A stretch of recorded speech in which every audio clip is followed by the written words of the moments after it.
repas pour 4, 6 personnes. Enfin, eh bien voilà, c'est 2, 3 jours de réflexion, de travail. Et ça, c'est très important pour nous. Et c'est pas du tout une besogne, hein, c'est plutôt quelque chose qui nous fait plaisir. À moi comme à Rebecca, on travaille tous les deux ensemble, on fait tout ça ensemble. Hein. Tu la prépares, la salade? Oui, chef. Voilà, oui, chef.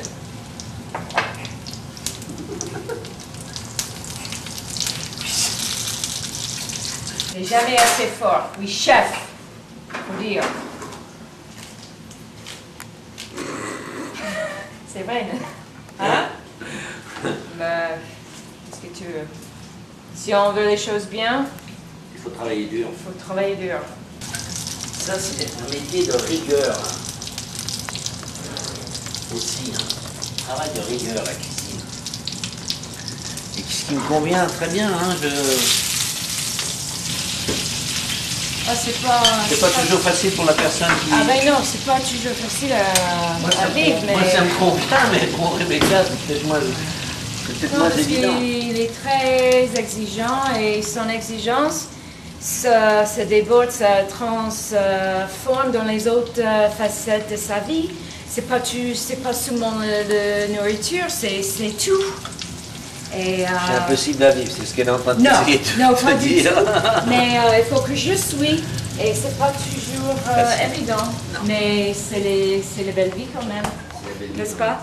Et puis sans rigueur, sans exigence et sans... on n'aurait pas la vie qu'on a maintenant. Non. Voilà. Bon, les souvenirs les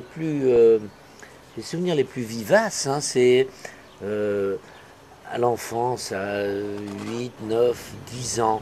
Et puis voilà, aller au jardin avec mon père, puis le regarder jardiner. Oh, c'était pas toujours facile, il fallait arracher l'herbe dans les allées, il fallait que ce soit propre et tout ça. Mais rien que le voir faire, puis ramener les légumes à la maison, c'était lui toujours qui préparait les légumes. Parce que ma mère, elle faisait très très bien la cuisine. C'était toujours impeccable, toujours prêt à temps et tout ça. Mais alors... elle touchait pas aux légumes. C'était mon père, c'était mon père qui préparait tout ça, hein, tous les légumes. Et puis ma mère cuisinait. C'est pas grave. À 14 ans, je pouvais plus tenir dans cette pension. Je suis parti à Paris. C'est là l'apprentissage. Et puis là, j'ai découvert. Là, j'avais l'impression qu'une partie du rêve s'accomplissait. Et puis le temps a passé. 3 ans d'apprentissage qui ont été difficiles. Et puis bon, mais malgré tout, j'étais à Paris. J'avais évolué un petit peu, l'esprit s'était ouvert, voilà, c'était pas mal. Partir aux États-Unis, oh là là, alors là enfin dans ma tête c'était le rêve accompli, mais bon, ça a pris beaucoup de temps, hein, 8 mois de papier, l'ambassade des États-Unis, des rejets difficiles, et ça s'est fait. Ouais, l'inconnu, je parlais pas un mot d'anglais, j'étais le seul à partir. Et personne derrière moi, à part mon frère Daniel qui me disait d'insister. Il me dit voilà, tu as envie de partir, pars, il ne faut pas abandonner. C'est pas une bricole à l'ambassade des États-Unis, un truc qui va pas, qui va t'empêcher de partir. Il faut partir. Et les parents, bien sûr, étaient tout à fait contre, hein, rien. Même mon départ, bon, finalement, le permis de travail, 8 mois, hein, 8 mois de patience, ça a pris 8 mois de va-et-vient avec l'ambassade des États-Unis, avant de prêter serment et tout ça, parce que c'est comme ça que ça se fait quand on veut partir là-bas, avec une carte verte. Et finalement, bon, 8 mois sont passés et je suis parti. Et là, le départ aussi, le départ était triste un peu, parce que j'aurais aimé que mes parents viennent m'accompagner à l'aéroport, mais non, là encore, ils n'ont pas voulu, hein. C'est ma sœur Michel et mon beau-frère à l'époque Roland et qui m'ont conduit à l'aéroport. C'était des moments très émouvants. Et puis là-bas, bon, j'ai eu beaucoup de chance. Je suis tombé dans un endroit où la cuisine française était très appréciée. Alors j'ai commencé à travailler dans plusieurs restaurants. Puis ensuite, à 25 ans, monter le premier restaurant. C'est une fabuleuse aventure. C'était un petit restaurant qui était un peu tombé, que j'ai repris, et puis ça a bien marché. Et puis 2 ans plus tard, allez, on a revendu, parce que bon, on avait touché un sommet dans le restaurant, il fallait revendre, et pour acheter quelque chose de mieux, de plus grand, de plus intéressant. toujours dans l'esprit d'aller un peu plus loin, un peu plus, de faire un peu mieux, toujours de l'ambition peut-être, je sais pas, je veux pas être prétentieux, mais toujours envie de faire mieux. Et puis un jour j'en ai eu marre de la restauration, trop pris, alors j'ai décidé de bâcler la restauration et puis de partir, toujours dans la cuisine bien sûr, mais en tant que traiteur, mais traiteur, le petit dîner chez le particulier, et avec une petite équipe, et ça a été un succès. J'ai fait ça pendant 15 ans.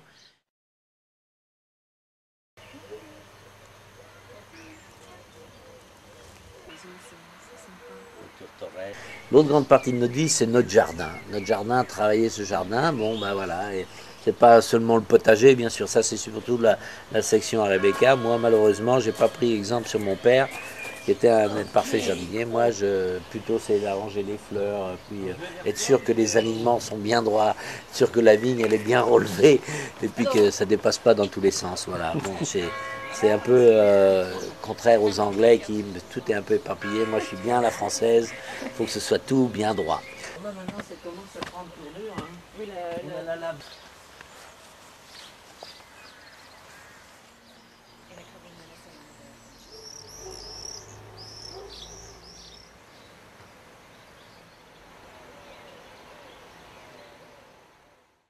mais la troisième partie, c'est le vélo. On passe beaucoup de temps. On fait entre 12 et 14, 15 000 km en vélo par an.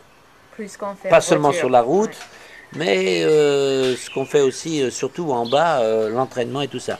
Donc ça, c'est une grande partie de notre vie. On passe énormément de temps. Tous les matins, faut pas nous déranger entre 9h30 et 11h30, parce qu'on est sur les vélos, on concentrait et travaillait nos muscles. Alors voilà, l'année dernière, on a fait un super voyage, dont 3800 km, un Tour de France, tous les deux. Sans doute le plus beau voyage que j'ai fait. Voilà, ça c'est intéressant. Et toi, Rebecca, ce voyage dans la dernière nuit? Ah, c'était le rêve, hein. C'était un effort énorme. Mais, pour nous, c'était un challenge, c'était quelque chose qu'il fallait faire. C'était la preuve qu'on peut faire n'importe quoi ensemble.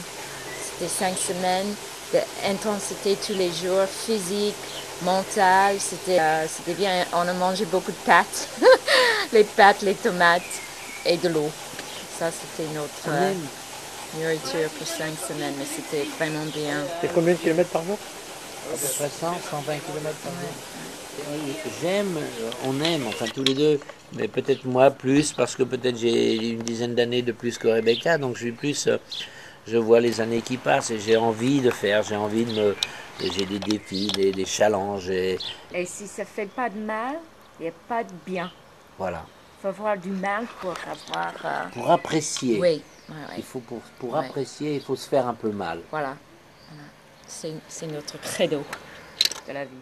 Et je ne sais pas s'il y a beaucoup de métiers vraiment en France ou ailleurs d'ailleurs qui, quand tu as fini de travailler, quelques jours après, tu reçois une note, tout était superbe, tout le monde était satisfait, et puis voilà quoi.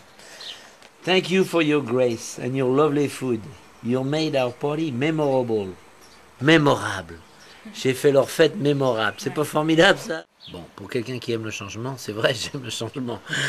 En quelques années, là, je suis passé de la restauration alimentaire à la restauration immobilière. Maintenant, me voilà converti. Je suis devenu maçon, plâtrier, carreleur. Enfin voilà, ça continue. Ça continue. Hein. Oui, parce qu'ici, c'est nous qui avons fait tout. Le carrelage, la maison, tous les murs, le garage, c'est nous qui avons Et quelques construit. lits de On a peinture. refait tout, restauré C'est tout. comme cette maison-là, c'est pour votre maison. C'est du travail. C'est un autre. Ouais, c'est du sueur, mais Tous les deux. c'est bien Ouais, réussi, je crois. Parce que les seaux de pierre, les seaux de sable, on a oublié de dire aussi, Rebecca, un des fameux Noël que je t'ai offert, une magnifique bétonnière en cadeau de Noël. Vert. Tu te souviens, elle était verte. Ah bah ouais, il fallait qu'elle soit verte, écologique. Et elle la faisait même tourner à la main. Bon, arrêtons le plaisanterie. Vraiment, j'ai 59 ans Et je peux dire que je peux vraiment dire, j'en suis même assez fier, que j'ai réussi ma vie. S'il y avait quelque chose à changer, je ne changerais rien, à part peut-être l'affection de mes parents. Mais ça, c'est pas moi qui contrôle de toute façon. Mais j'ai réussi, j'ai fait ce que j'ai voulu. J'ai jamais, on a essayé de me mettre des bâtons dans les roues, mais ça c'est normal, ça fait partie de la vie. Mais j'ai toujours réussi, plus ou moins, à accéder à mes rêves et à réussir ce que j'avais planifié de faire. Et voilà. Et ça c'est super. Si c'était à recommencer, c'est certain, je ne changerais pas grand-chose. Ouais. Et c'est pas encore terminé. Voilà, et ça continue. Et on a tous, hein, il y a toujours, bon, dans ma vie privée a été quelquefois des hauts et des bas, mais ma vie professionnelle, elle était réussie à 100%, rien à redire. J'ai la chance, je ne sais pas s'il y a beaucoup d'hommes à 45 ans qui peuvent dire, voilà, je bazarde tout et je me retire et je profite de la vie sans plus de contraintes, sans obligation, vivre libre, voilà, c'est sensationnel. Je pense que je suis un privilégié, voilà.